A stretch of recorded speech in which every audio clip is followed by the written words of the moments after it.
السلام علیکم ورحمۃ اللہ وبرکاتہ۔ عزیز طلباء و طالبات، 12ویں دن کی سرگرمی میں آپ کو مضمون نویسی کی سرگرمی دی گئی ہے، اور یہ بہت اہم ہے اس لیے کہ آپ پچھلی جماعتوں میں بھی اس کے تعلق سے معلومات حاصل کرتے رہے ہیں اور آپ نے مضامین لکھے ہیں اس سے پہلے بھی، اور آپ کو 9ویں اور 10ویں میں خاص طور سے 8 مارکس کے لیے یہ سرگرمی پوچھی جاتی ہے۔ اس اعتبار سے اس کی اہمیت اور زیادہ بڑھ جاتی ہے۔ اور رہی یہ بات کہ مضمون نویسی کس طرح کی جائے، مضمون کیسے لکھا جائے، تو اس کے لیے 3 چیزوں کا آپ کو خیال رکھنا ہوتا ہے۔ سب سے پہلی چیز ہوتی ہے تمہید، یعنی آپ جس ٹاپک پر مضمون لکھنا چاہتے ہیں، جس موضوع پر آپ مضمون لکھنا چاہ رہے ہیں، اس موضوع سے متعلق آپ تمہید لکھیں گے پہلے پیراگراف۔ تمہید کا مطلب کیا ہوتا ہے کہ پڑھنے والے کو اصل ٹاپک کی طرف لانا۔ جیسے آپ مثال کے طور پر سائنس پر اگر مضمون لکھنا چاہ رہے ہیں تو سائنس کی کرشمہ سازیاں، یا سائنس رحمت ہے یا زحمت، یا سائنس انسانی زندگی کے لیے مضر یا مفید، ایسے کوئی بھی ٹاپک ہو سکتا ہے۔ تو جس موضوع پر آپ لکھنا چاہ رہے ہیں اس سے متعلق پہلے ایسی باتیں آپ پیش کریں اور اس میں لکھیں کہ جس سے پڑھنے والے کا ذہن سائنس کی طرف متوجہ ہو جائے۔ پہلے آپ براہ راست اور ڈائریکٹ آپ سائنس پر نہیں لکھیں گے، بلکہ آج آپ اس طرح سے لکھیں گے جیسے پہلے سائنس کی کچھ ایجادات کا آپ ذکر کریں گے، اس کے بعد پڑھنے والے کے ذہن کو اس طرف متوجہ کریں گے۔ جیسے مثال طور پر آپ کہیں کہ ہوا میں اڑتے ہوئے ہوائی جہاز، اور سمندروں کا سینہ چیرتی ہوئی کہ موٹر بوٹس، اور پٹریوں پر دوڑتی ٹرینیں، اور سڑک پر دندناتی سواریاں، اور ہر وقت کام میں مصروف مشینیں۔ یہ سب دیکھنے کے بعد ہمیں اندازہ ہوتا ہے کہ انسان کتنی ترقی کر چکا ہے، اور آج دنیا کہاں سے کہاں پہنچ چکی ہے۔ دنیا ایک چھوٹا سا گاؤں بن چکی ہے، اور یہ سب سائنس کی کرشمہ سازیاں ہیں۔ اللہ تعالیٰ نے انسان کو جو عقل کی دولت عطا فرمائی، اس کا استعمال کر کے اس نے یہ ساری چیزیں ایجاد کی۔ اس طرح سے آپ نے پڑھنے والے کے ذہن کو سائنس کی طرف موڑا کچھ چیزوں کا ذکر کر کے، اسے کہتے ہیں تمہید۔ اب جیسے آپ موسم پر اگر آپ مضمون آپ نے لکھا ہے گزشتہ جماعتوں میں، برسات کا موسم مثال کے طور پر، تو آپ نے پہلے برسات کے موسم کے لیے آپ نے تمہید باندھی۔ آپ نے کہا کہ ہمارے ملک میں 3 موسم ہوتے ہیں، سردی، گرمی، برسات، اور تینوں موسم 4 مہینے کے ہوتے ہیں۔ اس طرح سے آپ گرمی کا موسم فلاں مہینے سے فلاں مہینے تک، اس طرح سے پھر آپ کہیں گے ان میں سب سے بہترین موسم بارش کا ہوتا ہے، جو بہار کا موسم کہلاتا ہے، جو 7 جون سے شروع ہو کر 7 اکتوبر تک چلتا ہے۔ اس طرح سے آپ نے جو پہلا پیراگراف آپ لکھتے ہیں وہ تمہیدی پیراگراف کہلاتا ہے، اور یہ بہت اہم ہوتا ہے۔ تمہیدی پیراگراف جتنا آپ کا اچھا ہوگا اتنے ہی لوگ آپ کے مضمون کو پڑھیں گے، تو بہت اٹریکٹیو ہونا چاہیے یہ۔ اس لیے تمہیدی مضمون کی بھی خاص طور سے بہت اہمیت ہے، تمہیدی پیراگراف کی خاص طور سے بہت زیادہ اہمیت ہے۔ اور یہ جو تمہیدی پیراگراف رہے گا، یہ جو بھی آپ کو ٹاپک ملے گا اس کے اعتبار سے آپ کو وہ تمہیدی پیراگراف لکھنا پڑے گا۔ اب تمہیدی پیراگراف یہ پہلی بات ہوئی۔ میں نے آپ سے کہا تھا کہ 3 باتیں آپ کو یاد رکھنی ہے خاص طور سے مضمون لکھنے میں۔ پہلی بات تو آپ کے تمہیدی پیراگراف رہے گا۔ اس کے بعد جو اصل موضوع ہے آپ کا، جو ٹاپک آپ کو دیا گیا ہے جس پر آپ کو مضمون لکھنا ہے، اس کو آپ 3-4 پیراگراف میں بیان کریں گے، اور وہ جو ٹاپک رہے گا، وہ جو موضوع رہے گا، اس میں جو باتیں آپ کو لکھنی ہیں وہ آپ 3-4 پیراگراف میں لکھیں گے تمہیدی پیراگراف کے بعد، اور اسے کہتے ہیں نفس مضمون۔ یعنی وہ مین ٹاپک جس پر آپ کو مضمون لکھنا ہے وہ نفس مضمون کہلاتا ہے۔ جیسے آپ سائنسی کرشمہ سازیاں پر لکھ رہے ہیں تو آپ یہاں بتائیں کہ سائنس نے انسان کو کیا کیا دیا، کیا کیا فائدے ہیں اس کے، آپ فوائد گنائیں، اور پھر اس سے ہونے والے نقصانات بھی آپ گنا سکتے ہیں۔ اگر آپ سائنس رحمت ہے یا زحمت مضمون لکھ رہے ہیں تو آپ کو دونوں باتیں لکھنی پڑیں گی کہ رحمت کس طرح ہے اور زحمت کس طرح ہے۔ تو یہ جو 3-4 پیراگراف میں آپ بیان کریں گے یہ نفس مضمون کہلاتا ہے۔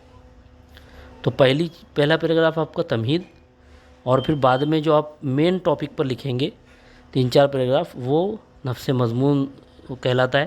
اور ایک آخری پیراگراف آپ کا رہے گا جسے ہم کنکلوژن کہتے ہیں، جو خلاصہ کہلاتا ہے، یعنی جس میں آپ پورے مضمون کا، جتنا مضمون آپ نے ابھی تک لکھا اس کا پورا خلاصہ اور نچوڑ پیش کرتے ہیں.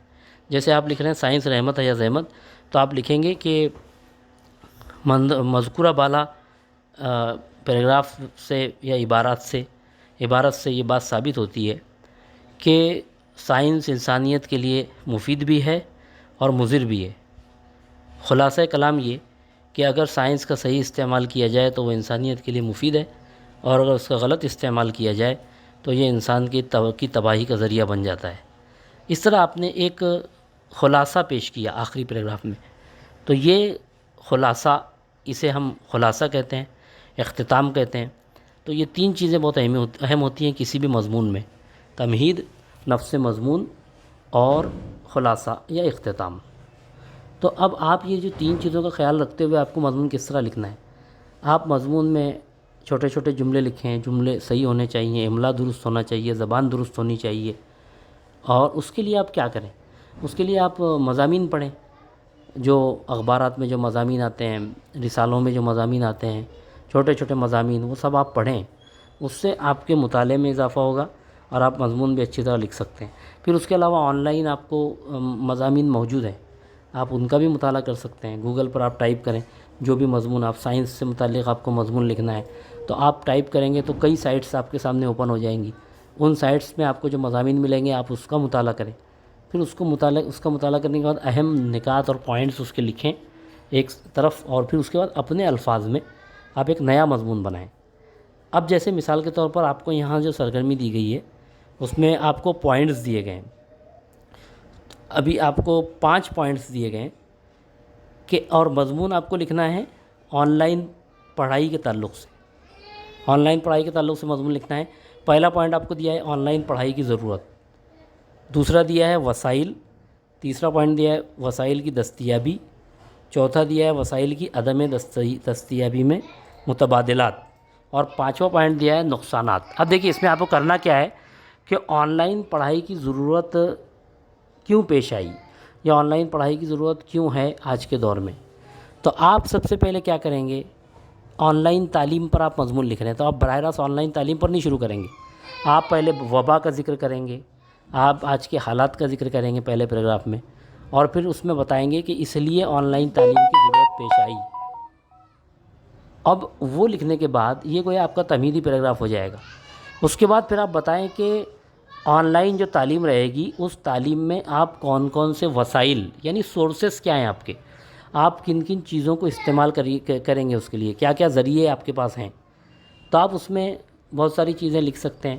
جیسے آن لائن میں آپ جو طریقے آپ اختیار کر رہے ہیں پڑھائی کے لیے، آپ انٹرنیٹ کا استعمال کر رہے ہیں، گوگل کا استعمال کر رہے ہیں، زوم کا استعمال کر رہے ہیں، گوگل میٹ کا استعمال کر رہے ہیں، تو یہ آن لائن جتنی بھی آپ چیزیں استعمال کر رہے ہیں اس کا آپ ذکر کریں گے. پھر اس میں آپ کو ایک پیراگراف میں یہ بھی بتانا ہے وسائل کی دستیابی، یعنی وسائل کیسے حاصل ہوں گے وہ آپ کو بتانا ہے. یعنی جو بھی چیزیں آپ نے لکھیں کہ یہ چیزیں ہم آن لائن کے لیے استعمال کر رہے ہیں، آن لائن تعلیم کے لیے اس کی ضرورت ہے، تو آپ کو یہ بتانا ہے کہ یہ آن لائن تعلیم کے لیے جو وسائل ہیں، جو چیزیں ہیں، یہ کیسے حاصل ہو سکتی ہیں. اس پر آپ کو مضمون لکھنا پڑے، اس پر آپ کو ایک پیراگراف لکھنا پڑے گا. جیسے اس کے لیے موبائل چاہیے، اس کے لیے انٹرنیٹ کنیکشن چاہیے، تو یہ کیسے حاصل ہو سکتے ہیں. پھر آپ کو ایک پیراگراف اس پر لکھنا ہے کہ وسائل کی عدم دستیابی میں متبادلات. اگر آپ کے پاس وسائل نہیں ہیں تو آپ کیا اس کے لیے آپ کے پاس اس کے بعد متبادلات ہیں، یعنی الٹرنیٹیو آپ کے پاس سورسز کیا ہیں. تو یہ آپ کو لکھنا ہے ایک پیراگراف میں.